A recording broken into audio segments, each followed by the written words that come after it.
গভীর গর্তে পড়ে যাওয়া শিশু সাজিদকে উদ্ধারে রুদ্ধশ্বাস অভিযান চালাচ্ছে ফায়ার সার্ভিস। অভিযানের অংশ হিসেবে আবারও ওই গর্তে নামানো হচ্ছে ক্যামেরা। বৃহস্পতিবার দুপুর 12:15টার দিকে ক্যামেরা নামানো শুরু হয়। এর আগে ঘটনাস্থল থেকে ব্রিফ করেন ফায়ার সার্ভিসের পরিচালক লেফটেন্যান্ট কর্নেল তাজুল ইসলাম। তিনি বলেন, বিশ্বের কোথাও এমন কোনো প্রযুক্তি নেই যে এত গভীর গর্ত থেকে তাৎক্ষণিক কাউকে উদ্ধার করবে।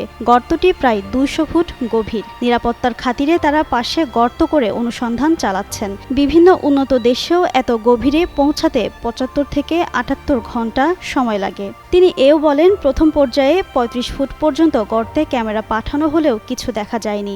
এখন 45 ফুট পর্যন্ত নামাতে পেরেছে ফায়ার সার্ভিস। তারা সর্বোচ্চ প্রযুক্তি ব্যবহার করছেন। পদ্ধতিগত কোনো ভুলও এখানে নেই বলেও জানান এই কর্মকর্তা। বুধবার দুপুরে রাজশাহীর তানোরে গভীর গর্তে 2 বছরের শিশু সাজিদ পড়ে যায়। তাকে উদ্ধারে বুধবার থেকে কাজ চালাচ্ছে ফায়ার সার্ভিস। ঘটনার দিন গর্তে শিশুটির অবস্থান নিশ্চিত করতে পাঠানো হয় ক্যামেরা।